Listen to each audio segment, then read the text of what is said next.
Kilala mo na ang kwentong ito o sa tingin mo ay kilala mo ito.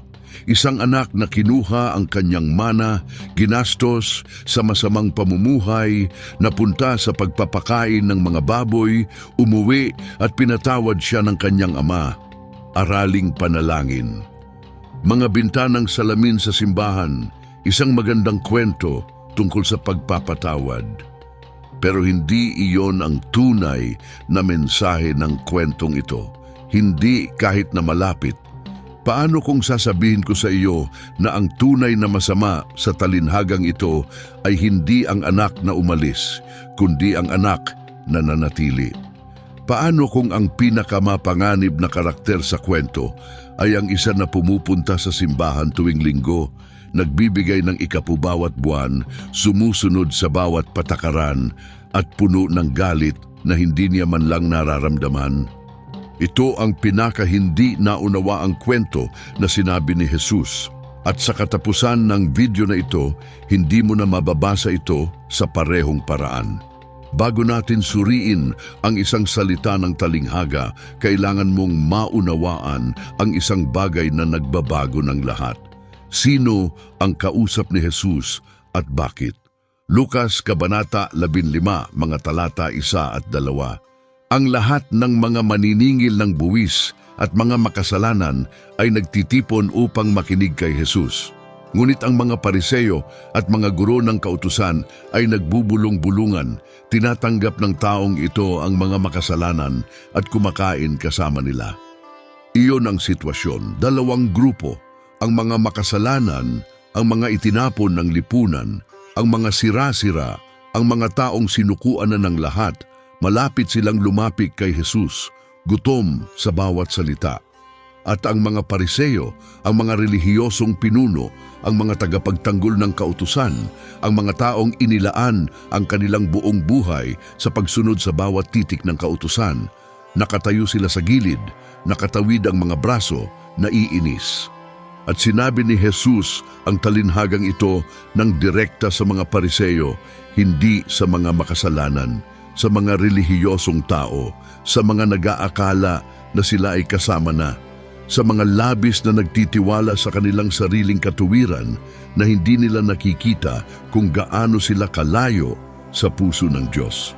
Kung matagal ka nang nasa simbahan, kung kilala mo ang iyong Biblia, kung itinuturing mo ang iyong sarili bilang isa sa mga mabuti, ang kwentong ito ay naglalayong sa iyo. At ito ay naglalayong tulad ng isang sandata. Ngunit bago ibahagi ni Jesus ang talinghaga ng alibughang anak, nagkwento siya ng dalawa pa. At ang pagkakasunod ay mas mahalaga kaysa sa nararamdaman ng karamihan sa mga tao. Una, isang pastol ang nawalan ng isang tupa mula sa isang daan. Iniwan niya ang 99 at naghanap hanggang sa makita ito. Pagkatapos ay inilagay niya ito sa kanyang mga balikat, dinala ito sa bahay at nagdiwang. Pangalawa, isang babae ang nawalan ng 1 piso mula sa 10 piso. Nagsingas siya ng ilaw, nagwalis ng buong bahay, hinanap ang bawat sulok hanggang sa makita ito. Pagkatapos ay tinawagan niya ang kanyang mga kaibigan at nagdiwang. Pangatlo, ang alibughang anak. Isang ama ang nawalan ng isang anak mula sa 2. Nakita mo ba ang pagtaas? 1 tupa, 1 piso, 1 anak. Bawat isa ay mas mahalaga kaysa sa nakaraan. Bawat isa ay mas masakit na mawala. Maaring palitan ng pastol ang 1 tupa. Maaring kumita ang babae ng 1 pang piso. Ngunit hindi maaring palitan ng ama ang 1 anak. Patuloy na tumataas ang mga panganib sa bawat talinghaga at sa oras na maabot ni Jesus ang alibughang anak, halos hindi na matiis ang emosyonal na bigat. At pansinin ng isa pa, sa unang talinghaga, lumabas ang pastol at nahanap ang tupa. Sa pangalawa, naghanap ang babae at nahanap ang piso. Ngunit sa pangatlo, hindi lumabas ang ama upang dalhin ang anak sa bahay. Naghintay siya, nagbantay siya, tumakbo siya nang lumitaw ang anak sa abot-tanaw, ngunit hindi niya pinilit ang pagbabalik. Sapagkat ang mga tupa ay maaaring buhatan, ang mga piso ay maaaring kunin, ngunit ang mga anak ay dapat pumili na umuwi. Ang pagmamahal na pinipilit ay hindi pagmamahal, at ang paggalang ng ama sa kalayaan ng anak ay kasing sira-sira ng kanyang kalungkutan sa pag-alis ng anak. Ngayon, ang talinghaga ay may isang lalaki na may 2 anak. 2 anak, hindi isa. Ito ay kritikal.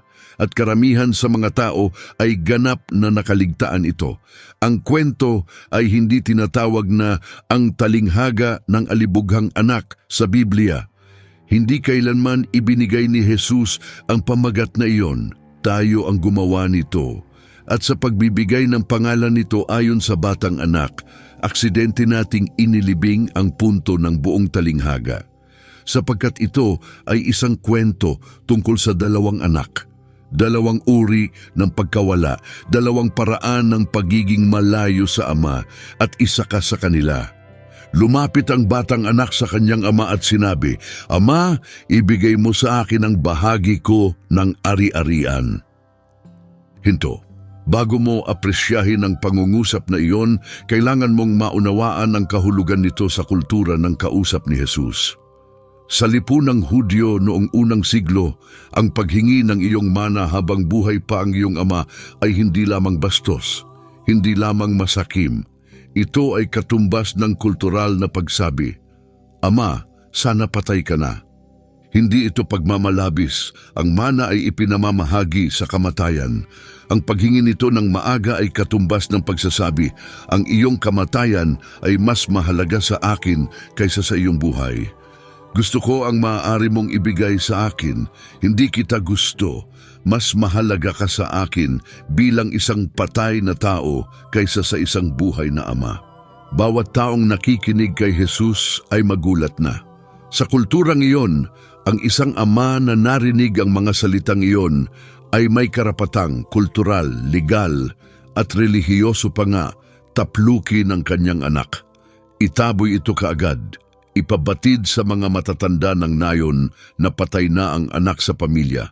At narito ang unang gulat ng talinghaga. Wala sa mga iyon ang ginawa ng ama. Hinati niya ang kanyang ari-arian sa pagitan nila. Ibinigay niya sa anak ang hiniling nito. Pinalaya niya ito. Walang sermon, walang pagsalisi, walang kondisyon. Pinanood niya ang kanyang anak na kumuha ng lahat ng ibinigay sa kanya at lumabas sa pintuan, alam ng maayos kung saan hahantong ang landas na iyon. Ito ang kalikasan ng pagmamahal ng Diyos at ito ay nakakatakot. Hindi ka pipipilit ng Diyos na manatili. Mamamanhik siya sa iyo, tatawag siya sa iyo, iiwanan niya ang pinto na bukas. Ngunit hindi kanya itatanikala sa mesa. Ang pagmamahal na pinipilit ay hindi pagmamahal, at mas gusto ng Diyos na hayaan kang makapasok sa isang kulungan ng mga baboy ng iyong sariling pagpili kaysa itago ka sa isang paraiso laban sa iyong kalooban. Naramdaman mo na ba ang kalayaang iyon, ang nakakatakot, nakakatuwa, mapanganib na kalayaan ng isang Diyos na nagpapalaya sa iyo? Na hindi ka manipulahin para manatili, na iginagalang ang iyong pagpili kahit na ang iyong pagpili ay sakuna? Iyon ang ama sa kwentong ito at iyon ang iyong Diyos. Kinuha ng batang anak ang lahat at umalis. Sinasabi ng teksto na pumunta siya sa isang malayong bansa. Hindi isang kalapit na nayon, isang malayong bansa. Nais niyang ilagay ang pinakamalaking distansya sa pagitan niya at ng kanyang ama. Sapagkat iyon ang laging ginagawa ng kasalanan, hindi ka lamang nito hinahatak patungo sa isang maling bagay. Nagtataboy ito sa iyo mula sa isang tamang tao. Bawat hakbang patungo sa malayong bansa ay isang hakbang mula sa tahanan. At habang lumalayo ka, nagiging mas mahirap na matandaan kung ano ba ang naramdaman ng tahanan. At doon, sa malayong bansang iyon, ginastos niya ang kanyang kayamanan sa masamang pamumuhay. Ang orihinal na salitang Griego ay asotos, nangangahulugang walang ingat, walang limitasyon, walang pagpipigil, walang hangganan, walang limitasyon, walang sasagutin. Sa ilang sandali, marahil ay parang kalayaan ito. Ganito gumagawa ang malayong bansa. May mga yugto ito. Ang unang yugto ay kasiyahan. Mayroon kang pera, mayroon kang kalayaan. Walang nagsasabi sa iyo kung ano ang dapat gawin. Bawat gabi ay isang pagdiriwang. Bawat pagnanasa ay nasasabi. At ang tinig ng Ama, ang tahimik na tinig na noon ay gumagabay sa iyong mga desisyon, nagiging mas tahimik at mas tahimik hanggang sa hindi mo na ito marinig. Hindi dahil tumigil ang Ama sa pagsasalita, kundi dahil naglagay ka ng sapat na distansya sa pagitan mo at ng tahanan, kaya hindi na makarating ang tunog sa iyo. Ang pangalawang yugto ay pagkaubusan. Naubos ang pera. Palagi itong nangyayari. Mahal ang malayong bansa at sisingilin ka nito ng higit pa sa sinabi nito sa iyo. Ang mga kaibigan ay nagsisimulang lumayo. Natutuyot ang mga imbitasyon. Ang mga taong nagsabi sa iyo na kamangha-mangha ka nang binibili mo ang mga inumin, hindi na sila sumasagot sa iyong mga tawag kapag kailangan mo ng pagkain. Ang ikatlong yugto ay desperasyon at dito nagiging malupit ang talinghaga.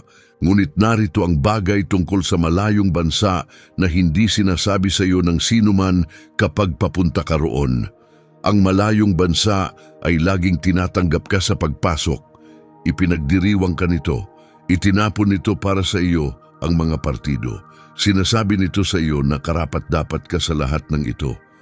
At pagkatapos, sa sandaling maubos ang pera, sa sandaling wala ka nang maibibigay, inilalantad ng malayong bansa kung ano talaga ang iniisip nito tungkol sa iyo. Pagkatapos niyang masaid ang lahat, nagkaroon ng matinding tagutom sa buong bansa at nagsimulang mangailangan siya.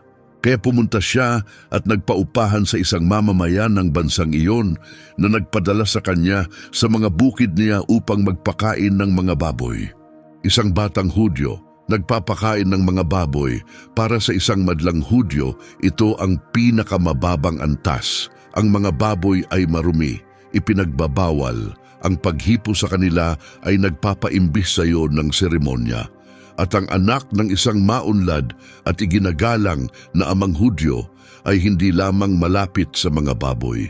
Nagpapakain siya sa kanila, naninirahan kasama nila, nag-iinggitin sa kanila. Ninais niyang mapuno ang kanyang tiyan ng mga haba ng mga baboy na kinakain, ngunit walang nagbibigay sa kanya ng kahit anong bagay. Walang nagbigay sa kanya ng anuman. Ang mga kaibigan na uminom ng kanyang alak ay wala na. Ang mga taong nagdiwang kasama niya nang dumadaloy ang pera, nawala. Wala ni isa sa kanila ang dumating na may pagkain. Wala ni isa sa kanila ang nag-alok ng higaan. Kinuha ng malayong bansa ang lahat ng mayroon siya at pagkatapos ay nagkunwaring hindi niya siya kilala.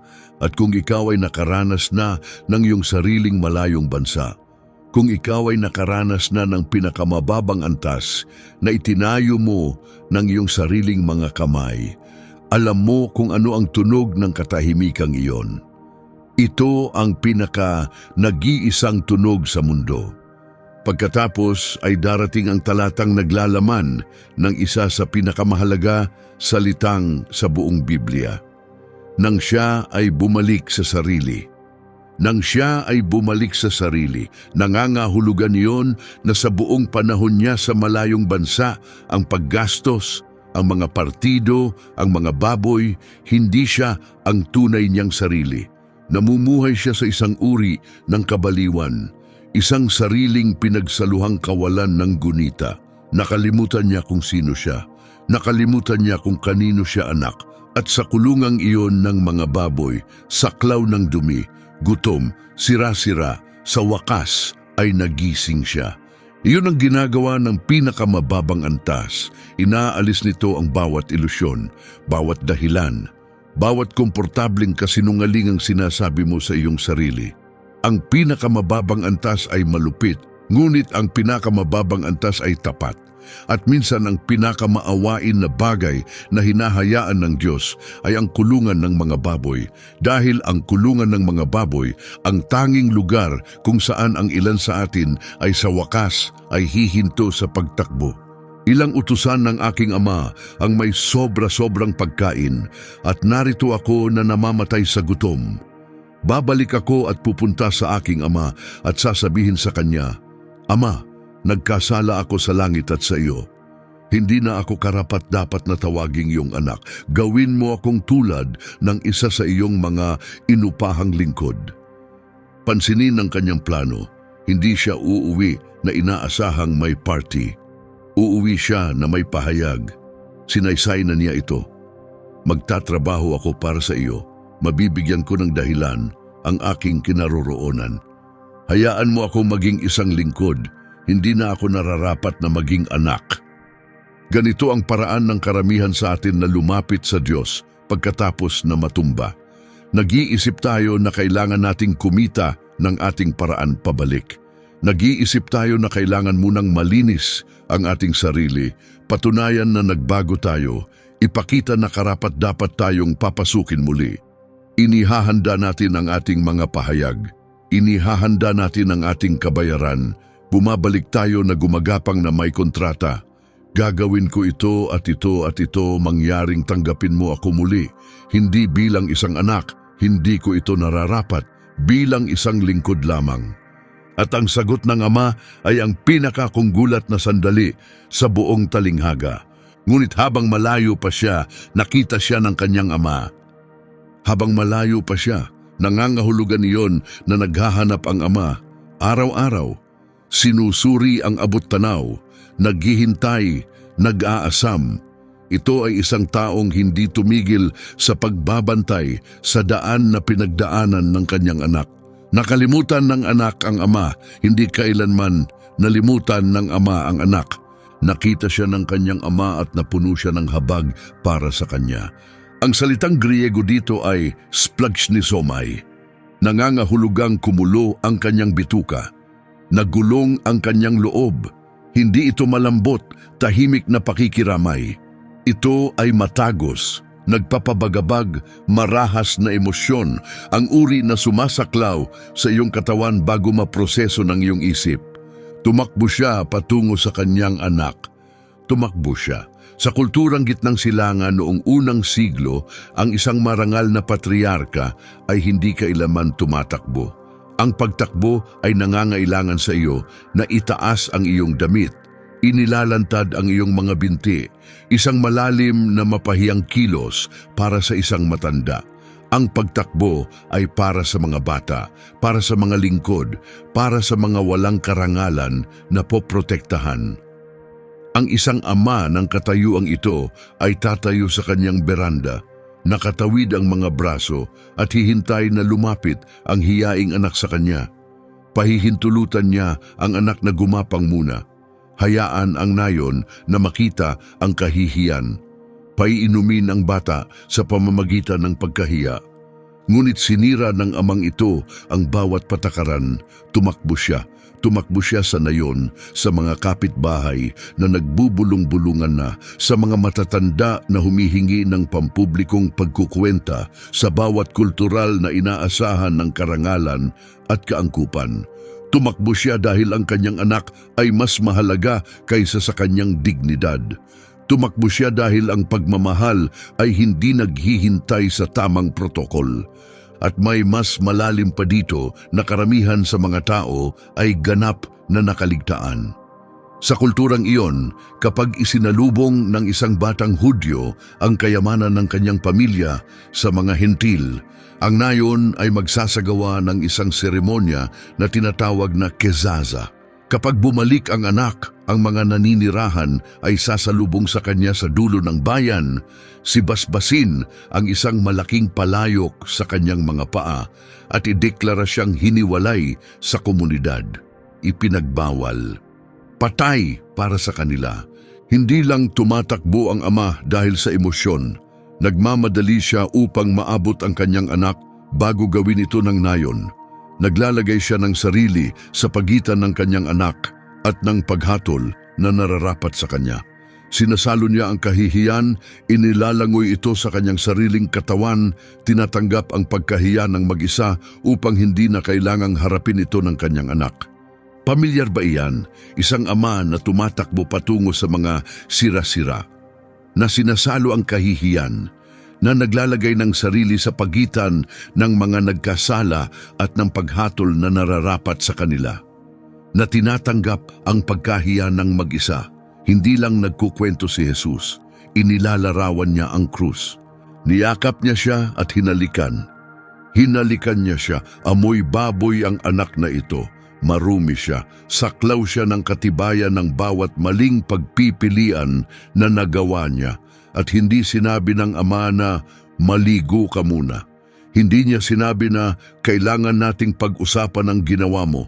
Hindi niya siya pinigilan at hiniling ng paliwanag. Niyakap niya siya, hinawakan niya siya, hinalikan niya siya. Bago pa man simulan ng anak ang kanyang inihanda na pahayag, sinimulan ng anak ang kanyang pag-amin, Ama, nagkasala ako sa langit at sa iyo. Hindi na ako karapat-dapat na tawaging iyong anak. Ngunit pinutol ng ama siya. Hindi niya ito pinayagang tapusin. Nagplano ang anak na sabihin na, gawin mo akong tulad ng isa sa iyong mga inupahang lingkod. Ayaw ng amang marinig ang mga salitang iyon mula sa kanyang bibig. Dali-dali, dalhin ang pinakamahusay na damit at isuot sa kanya. Ilagay ang singsing sa kanyang daliri at sandalyas sa kanyang mga paa.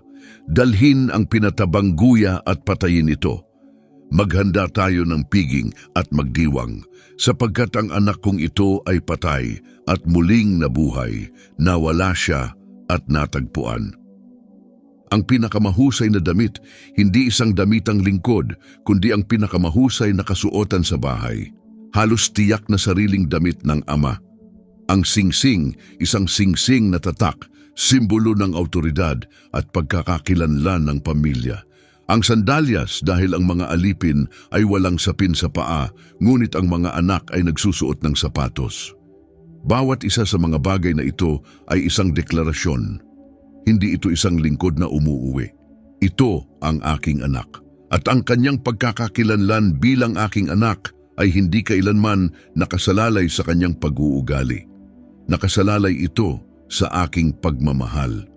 Umuwi ang anak na handa sa pakikipag-ayos para sa posisyon bilang isang inupahang manggagawa.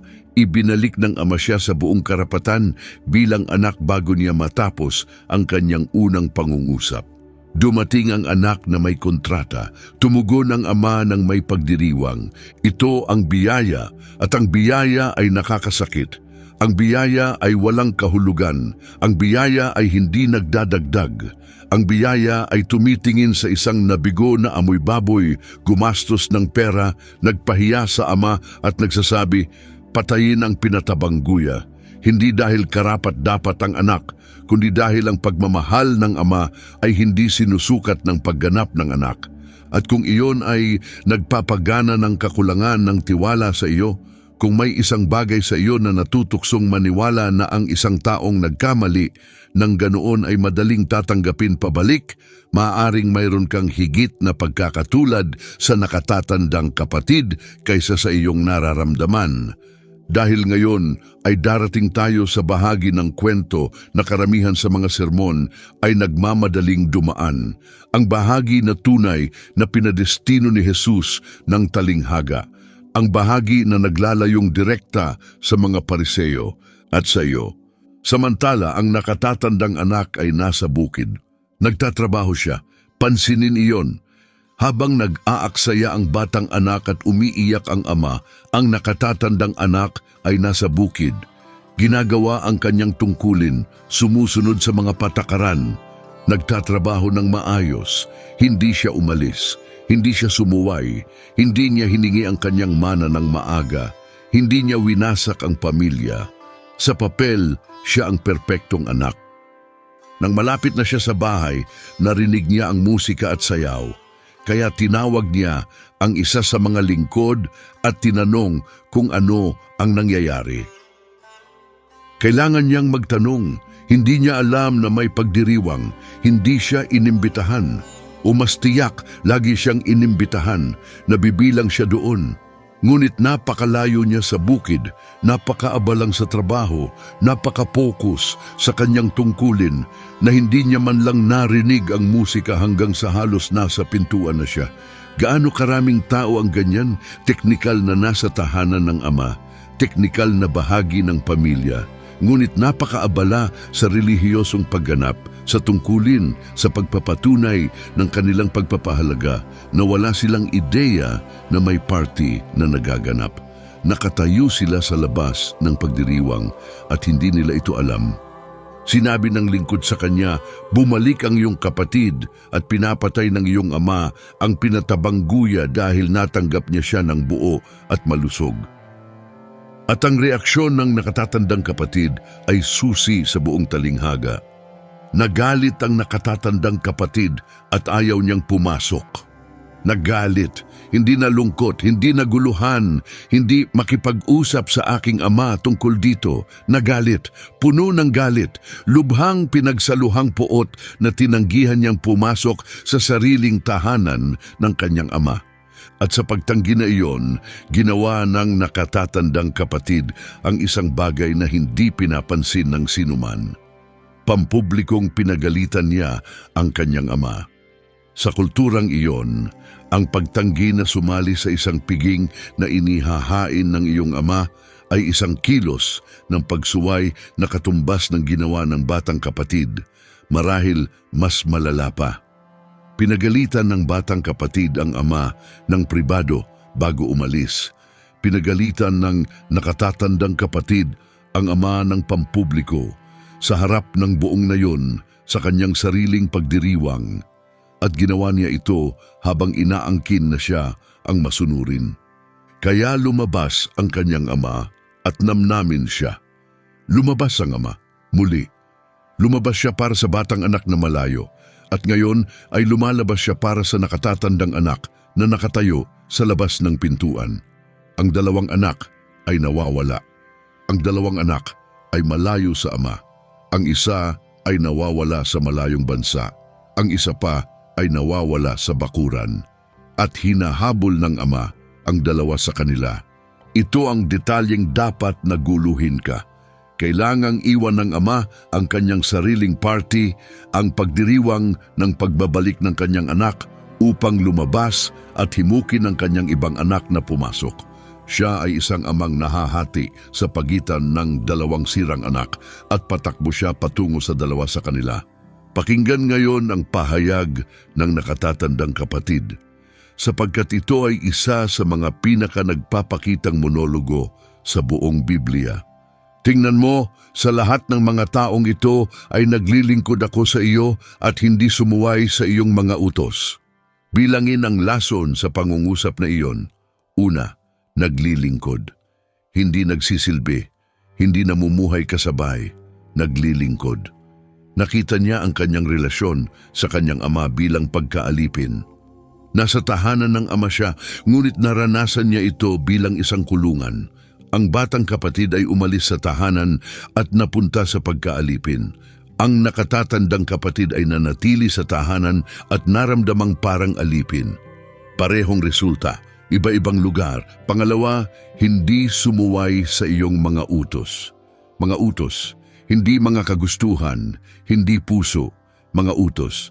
Binago ng nakatatandang kapatid ang kanyang buong relasyon sa kanyang ama sa isang transaksyon. Sumusunod ako sa iyong mga utos, may utang ka sa akin ng gantimpala. Iyon ay hindi isang anak na nag-uusap sa isang ama. Iyon ay isang empleyado na nag-uusap sa isang boss. Ngunit hindi mo ako kailanman nagbigay ng isang batang kambing upang makapagdiwang kasama ng aking mga kaibigan. Hindi mo ako kailanman nagbigay. Naririnig mo ba ang karapatan, ang pait? Ang taong ito ay nabuhay sa isang bahay ng kasaganaan sa buong buhay niya at naramdaman niyang inalis ng karapatan. Nagkaroon siya ng access sa lahat ng pag-aari ng ama at naramdaman niyang pinahirapan. Nasa presensya ng ama siya bawat araw at naramdaman niyang pinabayaan. Ito ang trahedya ng nakatatandang kapatid. Mayroon siyang lahat. Hindi lang niya ito tinatamasa. Napakaabalang kumita ng kung ano ang libre na sa kanya na hindi niya ito matanggap bilang isang regalo. Ginawa niya ang biyaya na isang sahod. At nang hindi natugunan ng sahod ang kanyang mga inaasahan, galit na galit siya. Gaano sa atin ang ganito sa Diyos? Gaano sa atin ang nagsisilbi sa Kanya dahil sa obligasyon sa halip na pagmamahal? Gaano sa atin ang sumusunod dahil sa takot sa halip na kagalakan? Gaano sa atin ang nagbabasa ng Biblia, nagdarasal, pumupunta sa simbahan, ginagawa ang lahat ng tamang bagay at sa kailaliman nagtatala ng puntos? Diyos, ginawa ko ang lahat ng tama. Nasaan ang aking gantimpala? Bakit pinagpapala mo ang taong iyon kapag ako ang naging tapat? May isang bersyon nito na napakakaraniwan sa mga simbahan na wala nang nagtatansin na problema na ito. Ito ang taong Kristiyano na 30 taon na at lihim na nagagalit sa bagong kapatiran na nakakakuha ng lahat ng pansin. Ito ang worship leader na naglingkod tuwing linggo sa loob ng isang dekada at nasusunog sa galit nang sumali sa team ang isang baguhan na may mas magandang boses. Ito ang misyonero na inialay ang lahat para sa gawain at hindi matanggap na ang isang taong namuhay para sa sarili hanggang sa edad na 40 taon ay tatanggap ng parehong magaling, mabuti at tapat na lingkod. Ang kasalanan ng nakatatandang kapatid ay hindi kapansin-pansin, hindi ito nagiging balita, hindi ka nito mapapadpad sa kulungan ng mga baboy. Tahimik itong nakaupo sa mga upuan ng simbahan, ngumingiti sa labas, kumukulo sa loob. At ito ang pinakamapanganib na anyo ng pagkawala sa mundo dahil mukhang katapatan ito. Kung pamilyar iyan sa iyo, ikaw ang nakatatandang kapatid. At kasing layo mo sa puso ng ama, gaya ng batang kapatid na nasa kulungan ng mga baboy. Sapagkat ang kasalanan ng batang kapatid ay halatang halata. Magulo at pampubliko at makikita ng lahat, ngunit ang kasalanan ng nakatatandang kapatid ay hindi nakikita. Nakatago sa ilalim ng pagsunod, nakabihis sa relihiyosong kasuotan at sa maraming paraan, mas mapanganib ito dahil hindi alam ng nakatatandang kapatid na siya ay nawawala. Alam ng batang kapatid na nasa kulungan siya ng mga baboy. Ang nakatatandang kapatid ay walang ideya na nakatayo siya sa isa. Ngunit ang anak mong ito pansinin, hindi ang aking kapatid, kundi ang anak mong ito na nag-aaksaya ng iyong ari-arian, kasama ang mga babaeng bayaran, ay nakauwi. Pinapatay mo para sa kanya ang pinatabang guya. Ang anak mong ito, ayaw pa niyang aminin ang relasyon. Inilalayo niya ang sarili mula sa kanyang kapatid tulad ng pagpapalayo ni Saul sa kanyang sarili mula sa Diyos. Ang Panginoon mong Diyos, hindi ang akin. At pansinin, hindi sinasabi ng teksto na ginastos ng batang kapatid ang kanyang pera sa mga babaeng bayaran. Idinagdag ang detalyeng iyon ng nakatatandang kapatid mismo. Nag-imbento siya ng mga kasalanan upang mas masama ang hitsura ng kanyang kapatid. Dahil ang pagiging mas masama ng kanyang kapatid ay nagpapalakas ng kanyang sariling katuwiran. Iyon ang ginagawa ng relihiyosong pangingimon. Hindi lang nito kinakainggit ang biyayang ibinibigay sa iba, pinalulubha nito ang kasalanan ng iba upang bigyang katwiran ang sariling poot. Kailangan nito na maging masama hanggang maaari ang kabilang tao, sapagkat habang mas masama sila, mas hindi patas ang hitsura ng biyaya at mas nararamdamang makatuwiran ang galit. Pakinggan ngayon ang sagot ng ama. Ito ay isa sa mga pinakamalambot, pinakamapanglaw na bagay na sinabi ng Diyos sa pamamagitan ng anumang talinghaga. Anak ko, lagi kang kasama ko at ang lahat ng mayroon ako ay sa iyo. Anak ko, hindi ikaw na walang utang na loob na lingkod. Hindi paano mo nagawa ang pagsasalita sa akin ng ganito, anak ko. Pagkatapos mapahiyang pampubliko, pagkatapos maakusahan ng paboritismo, pagkatapos mapanood ang kanyang nakatatandang anak na tumanggi na pumasok sa kanyang bahay, sumagot ng may kabaitan ng ama. Lagi kang kasama ko, hindi mo kailangang kumita ng aking presensya, hindi ito kailanman pinigil. Nakatayo ka sa gitna ng lahat ng mayroon ako, bawat araw ng iyong buhay, at kahit papaano ay kinumbinsi mo ang iyong sarili na niloloko ka. Ang problema ay hindi ang aking pagkamapagbigay. Ang problema ay ang iyong kawalan ng kakayahang tanggapin ito. Ang lahat ng mayroon ako ay sa iyo. Lagi itong ganoon. Hindi mo kailangang pagsakripisyuhan ang iyong sarili para dito. Hindi mo kailangang kumita nito. Hindi mo kailangang mag-score. Ito ay sa iyo nang ikaw ay naging aking anak. Hindi dahil sa iyong pagganap, dahil sa iyong pagkakakilanlan. At pagkatapos ay sinabi ng Ama ang mga salitang nagtataglay ng teolohikal na susi sa buong talinghaga. Ngunit kailangan nating magdiwang at matuwa sapagkat ang kapatid mong ito ay patay at nabuhay muli. Nawala siya at natagpuan. Kailangan nating, hindi opsyonal, hindi isang pagpipilian, kapag ang isang taong patay ay muling nabuhay, hindi mo pinagdedebatehang angkop ang isang pagdiriwang.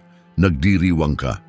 At kung hindi mo maipagdiwang ang pagbabalik ng isang taong nawala, hindi mo naiintindihan kung ano ang ibig sabihin ng matagpuan. Kailangan ko ngayong huminto sandali, sapagkat may isang bagay sa talinhagang ito na halos walang nagsasalita, at binabago nito ang lahat. Ang kwento ay walang katapusan. Basahin muli ito, Lucas 15. Namnamin ng Ama ang nakatatandang anak. Ipinaliwanag niya ang sarili. At pagkatapos, wala. Biglang huminto ang talinghaga. Hindi natin nalaman kung pumasok ang nakatatandang kapatid. Hindi natin nalaman kung sumali siya sa piging. Nagtatapos ang kwento na bukas ang pinto at naghihintay ang Ama. Iniwanan ito ni Jesus na hindi tapos ng sadya, sapagkat ang katapusan ay wala sa kwento. Ang katapusan ay nasa silid. Ang mga Pariseo ay ang nakatatandang kapatid. Direktang nakatingin sa kanila si Jesus at nagtatanong, "Papasok ka ba? Bukas ang pinto, handa na ang piging, tinatawag ka ng iyong Ama. Ngunit kailangan mong bitawan ang iyong talaan. Kailangan mong tumigil sa pag-i-score. Kailangan mong tanggapin na ang parehong biyayang nagligtas sa makasalanan sa mesa ay ang parehong biyayang nagligtas sa iyo. At kung hindi mo maipagdiwang ang kanyang kaligtasan, ito ay dahil hindi mo kailanman naunawaang ang iyong sarili ay naligtas din. At narito ang dahilan kung bakit napakagaling ng walang katapusang ito. Lahat ng iba pang talinghaga ni Jesus ay may konklusyon. Ang magsasaka ay umaani. Ang mga ngalakal ay nakahanap ng perlas. Ang mga lingkod ay nahahatol. Ngunit ang talinhagang ito ang pinakamahabang, pinakadetalyado, pinakaemosyonal na mapanaksak na talinghaga ni Jesus ay walang katapusan sapagkat hindi naglalarawan si Jesus ng nakaraang pangyayari. Lumilikha siya ng kasalukuyang pagpipilian. Ang mga Pariseo ay nakatayo sa pintuan sa sandaling iyon. Ang piging ay nagaganap na. Ang mga maniningil ng buwis at mga makasalanan ay kumakain kasama ni Jesus doon sa oras na iyon. At ang mga Pariseo ay kailangan na magpasya, "Papasok ba ako? Uupo ba ako sa mesa kasama ang mga taong kinasusuklaman ko? Tatanggapin ko ba na ang kanilang imbitasyon ay kasing halaga ng akin?" Alam natin kung ano ang pinili nila. Sa loob ng ilang linggo, nagsimula silang magbalak na patayin si Jesus. Hindi pumasok ang nakatatandang kapatid, pinili niya ang kanyang talaan kaysa sa piging. Pinili niya ang pagiging tama kaysa sa pagiging nasa tahanan. At bukas pa rin ang tanong, ngayon mismo, para sa iyo, papasok ka ba? Hayaan mo akong pumunta ng mas malalim, sapagkat may isang antas sa ilalim ng dalawang anak na halos hindi maabot ng karamihan sa mga tao. At ito ang pinakamahalagang antas sa lahat. Ang dalawang anak ay may parehong problema. Parehong mas gusto nila ang mga bagay ng ama kaysa sa ama mismo. Isipin mo, sinabi ng batang anak, "Ibigay mo sa akin ang bahagi ko ng ari-arian." Gusto niya ang mana, gusto niya ang kayamanan, gusto niya ang maaaring ibigay ng Ama. Hindi niya gusto ang presensya ng Ama. Gusto niya ang mga ari-arian ng Ama. Sinabi ng nakatatandang anak, "Hindi mo ako kailanman nagbigay ng kahit isang batang kambing." Gusto niya ng gantimpala, isang kabayaran, isang kita sa kanyang pamumuhunan ng pagsunod. Hindi siya naglingkod sa Ama dahil sa pagmamahal. Naglingkod siya sa Ama upang mag-ipon ng kredito.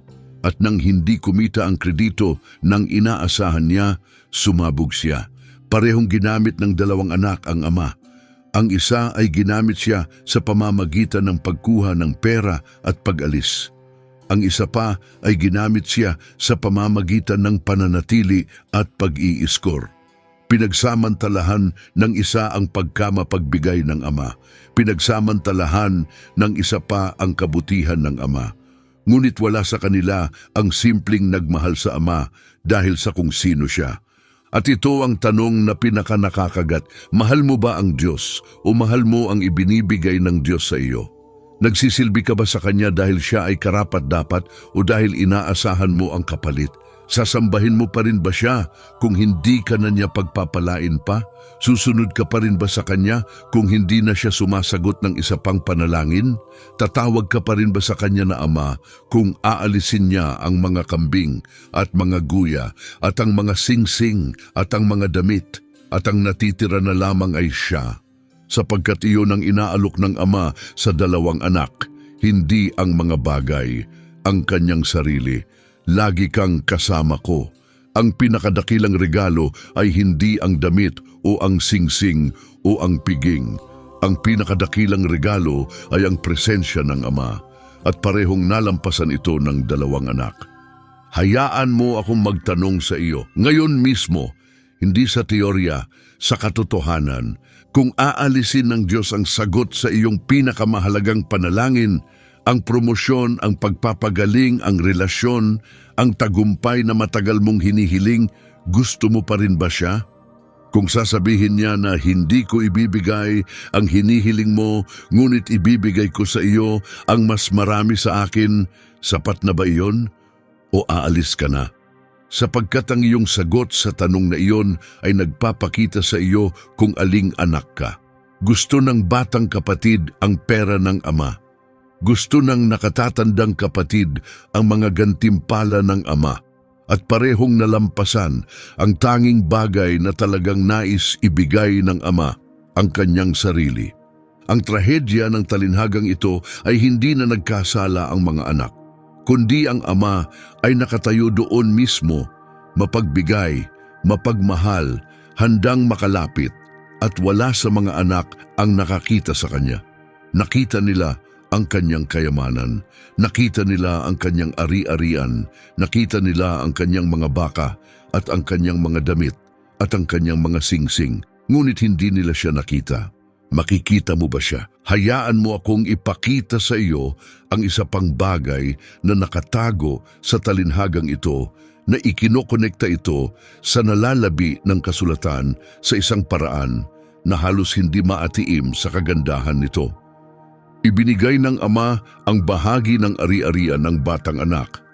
Sa batas ng mga Hudyo, ang nakatatandang anak ay nakatanggap ng 2/3. Ang batang anak ay nakatanggap ng 1/4. Kaya nang hatiin ng Ama ang kanyang ari-arian, ibinibigay niya ang kanyang kabuhayan, ang kanyang katiwasayan, ang kanyang kinabukasan. At ibinigay niya ito ng walang bayad. Alam na ito ay maaaksaya. Isipin ngayon kung ano ang nangyari nang umuwi ang anak. Inilagay ng Ama ang kanyang sariling damit sa mga balikat ng anak. Inilagay niya ang kanyang sariling singsing sa daliri ng anak. Pinatay niya ang pinatabangguya, ang hayop na inilaan para sa pinakamahalaga mga okasyon. Hindi lang binabawi ng Ama ang anak, inialay niya ang kanyang sarili para sa anak. Ibinubuhos niya ang lahat ng mayroon siya muli sa isang taong nagaksaya na ng lahat ng ibinigay sa kanya sa unang pagkakataon. Hindi ito isang kwento lamang tungkol sa mga amang tao. Ito ay isang kwento tungkol sa isang Diyos na nagpadala ng kanyang anak sa isang malayong bansa, isang mundo na kinuha ang lahat ng ibinigay niya at inaksaya ito. At ang anak na iyon ay nagtanggal ng dumi at kahihiyan at kulungan ng mga baboy ng ating mga pagpipilian. At pinaslang tulad ng pinatabang guya upang makauwi tayo na nakasuot ng kanyang damit, may hawak ng kanyang singsing, nakaupo sa kanyang mesa. Tumakbo ang ama sa talinghaga patungo sa anak.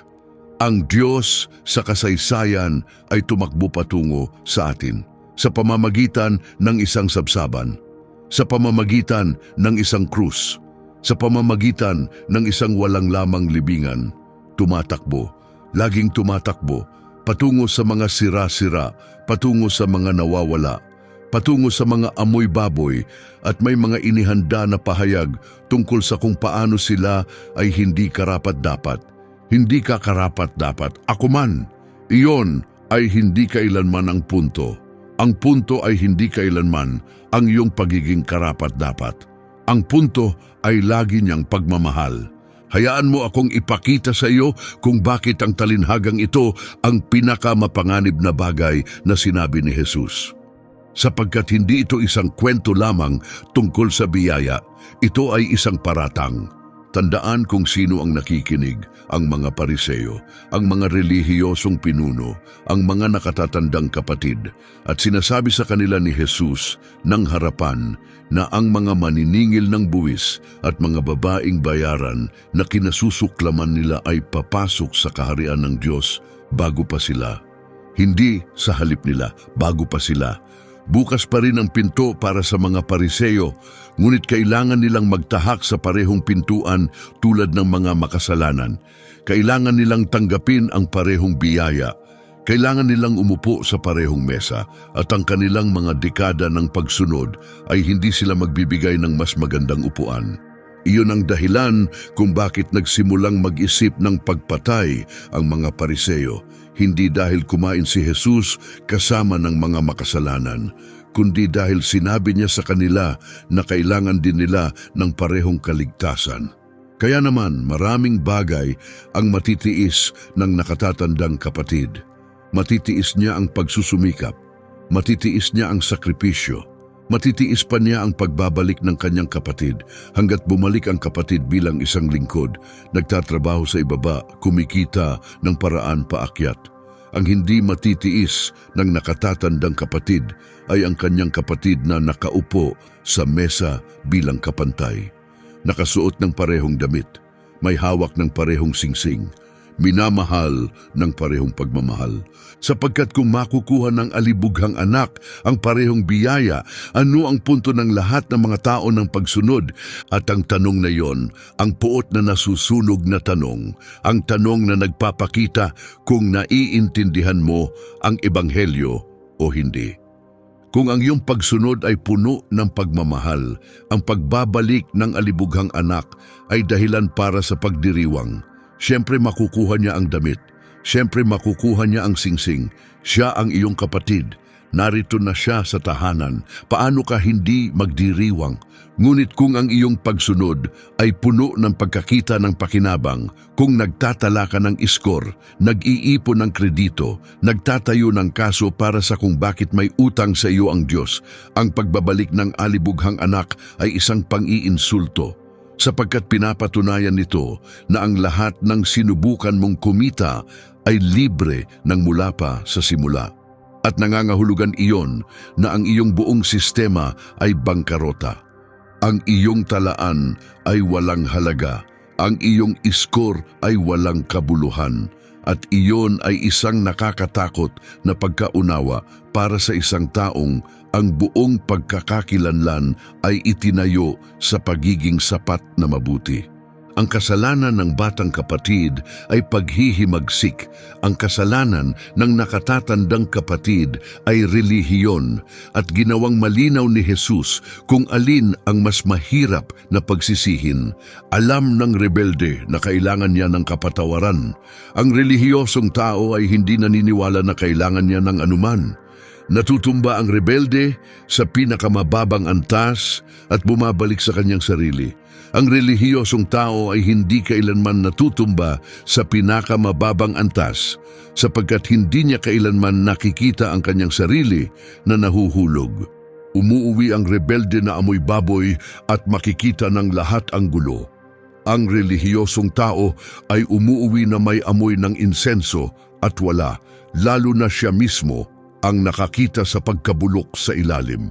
Kaya naman sinabi ni Jesus na ang mga maniningil ng buwis at mga babaeng bayaran ay papasok sa kaharian bago pa ang mga Pariseo. Hindi dahil mas maliit ang kanilang kasalanan, kundi dahil mas malaki ang kanilang kaalaman sa kanilang kasalanan. At ang kaalaman ay ang pintuan sa pagsisisi at ang pagsisisi ay ang pintuan sa piging. Hayaan mo akong magtanong sa iyo at gusto kong maging tapat ka, tunay na tapat. Aling anak ka, marahil ikaw ay ang batang kapatid, marahil nasa malayong bansa ka ngayon, marahil kinuha mo ang lahat ng ibinigay ng Diyos sa iyo, ang mga kaloob, ang mga pagkakataon, ang mga relasyon, ang pagtawag, at ginastos mo lahat ito sa mga bagay na nag-iwan sa iyo na walang laman.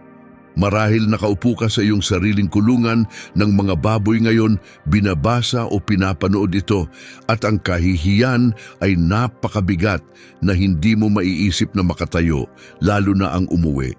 Kung iyon ang iyong sitwasyon, pakinggan mo ako. Binabantayan ng iyong ama ang daan. Ngayon mismo, binabantayan niya ito mula noong araw na umalis ka. Hindi siya nakatayo na nakatawid ang mga braso. Hindi siya naghahanda ng isang sermon, hindi kanya pinaaabang. Sa sandaling makita kanya sa abot tanaw, marumi, sira-sira, nahihiyang may iyong inihanda na kahila-hilang pahayag, tatakbo siya, sisiplihin. Itataas niya ang kanyang mga damit at isasakripisyo ang kanyang dignidad at babagsak sa iyo ng isang pagmamahal na napakamarahas na matitisod ng pahayag mula sa iyong bibig. Hindi mo kailangang linisin ang iyong sarili muna. Hindi mo kailangang patunayan na nagbago ka. Hindi mo kailangang kumita ng iyong paraan pabalik.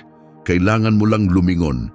Iyon lang ang pagsisisi, pagliko, at sasakupin ng Ama ang distansya o marahil ikaw ay ang nakatatandang kapatid at talagang iyon ang mas mahirap na sitwasyon sapagkat hindi naniniwala ang nakatatandang kapatid na may problema siya. Marahil matagal ka nang nasa simbahan, mga dekada, marahil tapat kang naglingkod, regular na nagbibigay ng ikapu, nagboluntaryo ng may sakripisyo, marahil ginawa mo ang lahat ng tama, at marahil, malalim, sa isang lugar na hindi mo pinapahintulutan ang kahit sinong makita, nagagalit ka. Nagagalit ka na tila hindi ito binibilang. Nagagalit ka na ang mga taong lumitaw sa huling sandali ay tila tumatanggap ng parehong biyayang kailangan mong pagsumikapan. Nagagalit ka na ang pagmamahal ng Diyos ay tila hindi katimbang ng iyong pagsisikap. Kung iyon ang iyong sitwasyon, pakinggan mo rin ako. Lagi kang kasama ng Ama. Ang lahat ng mayroon siya ay sa iyo na. Hindi mo kailangang kumita nito. Hindi mo kailanman kailangan pa itong kumita. At ang dahilan ng iyong galit ay hindi sapagkat hindi patas ang Ama. Ito ay sapagkat namuhay kang tulad ng isang alipin sa isang tahanan kung saan lagi kang isang anak. Ibaba ang talaan, tumigil sa pag-i-score, pumasok na. Ang piging ay para sa iyo rin. Lagi itong ganoon. May isa pang bagay na kailangan kong ipakita sa iyo, isa pang antas na nagtatali sa buong talinhagang ito sa pinakamalaking kwento sa Biblia. Ang talinghaga ay may 3 karakter, isang ama at 2 anak, isang anak na umalis at bumalik, isang anak na nanatili ngunit nawala. Ang Biblia ay may parehong istruktura. Ang sangkatauhan ay umalis sa Ama, pumasok sa malayong bansa ng kasalanan, inaksaya ang lahat at napunta sa kulungan ng mga baboy.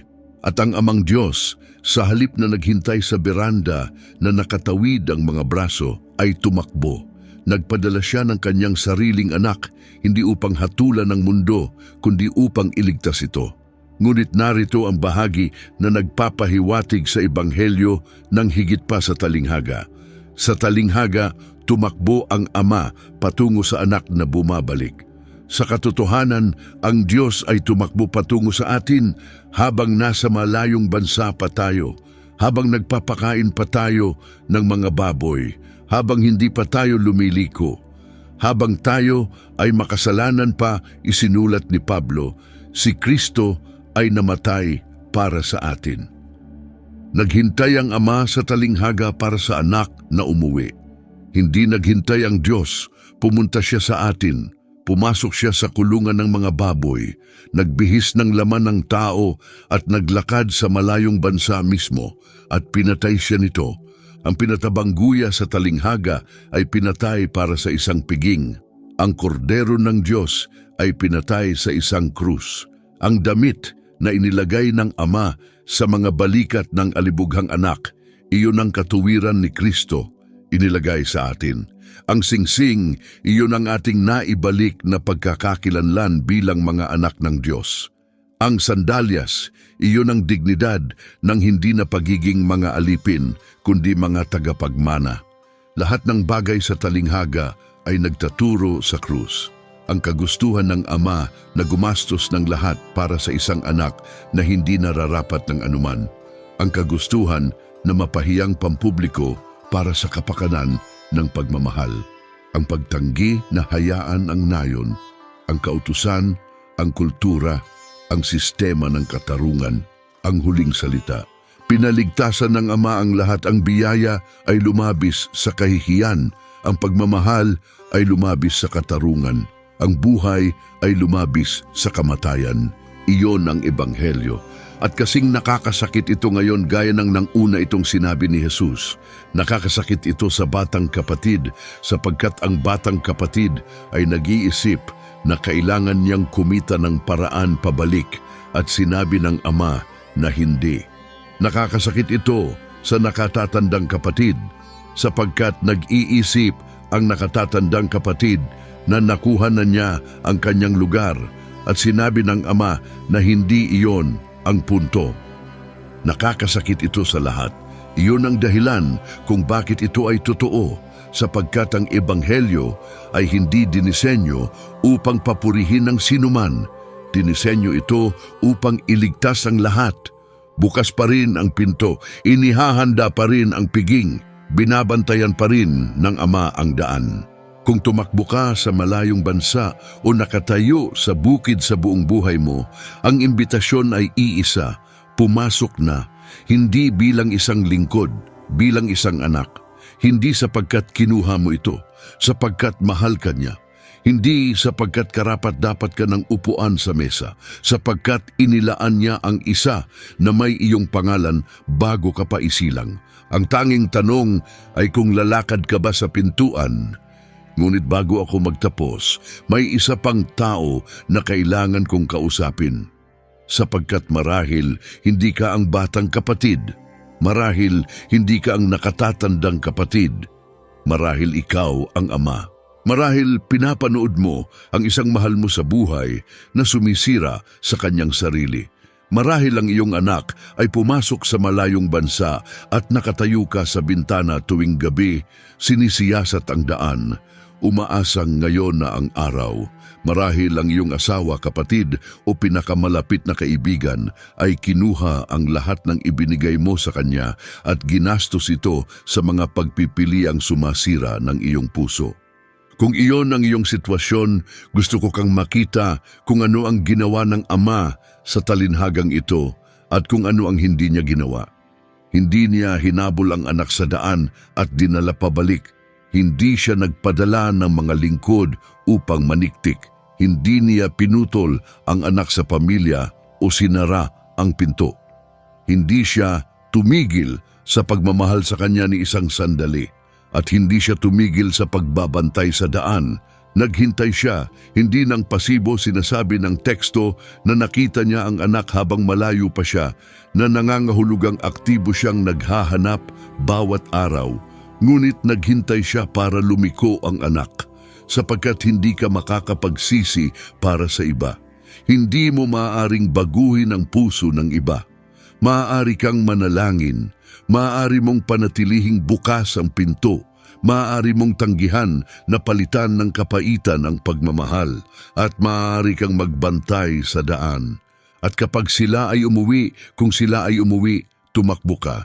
Huwag kang manindigan na nakatawid ang mga braso na nagsasabing, "Sinabi ko na sa iyo." Huwag mo silang pabaguhin sa pamamagitan ng isang probasyong panahon. Tumakbo ka, sapagkat iyon ang ginagawa ng Ama. At kung naghihintay ka para sa isang tao na umuwi, ang pinakamabuting magagawa mo ay maging mas katulad ng Ama habang naghihintay. Ang batang kapatid ay umuwi. Alam natin iyon. Kumain siya sa mesa, nagsuot siya ng damit, naibalik siya, ngunit ang nakatatandang kapatid, hindi natin alam. Nagtatapos ang kwento na nakatayo siya sa labas, bukas ang pinto, namamanhik ang Ama, at doon iniwan ito ni Jesus, sapagkat ang katapusan ay sa iyo na isusulat. Kung ang video na ito ay tumama sa iyo sa isang lugar na hindi mo inaasahan, kung nakita mo ang iyong sarili sa batang kapatid, sa nakatatandang kapatid, o sa dalawa, sabihin mo sa mga komento. Ibahagi ito sa isang taong kailangang marinig ito, isang tao sa malayong bansa o isang tao na nakatayo sa bukid na hindi nakakaunawa na kasing layo rin nila ng tahanan. Mag-subscribe kung hindi ka pa at ang susunod na video ay magdadala sa iyo ng mas malalim. Pagpalain at pangalagaan ka nawa ng Panginoon. Nawa ay sumilang ang mukha ng Panginoon sa iyo at maging maawain sa iyo.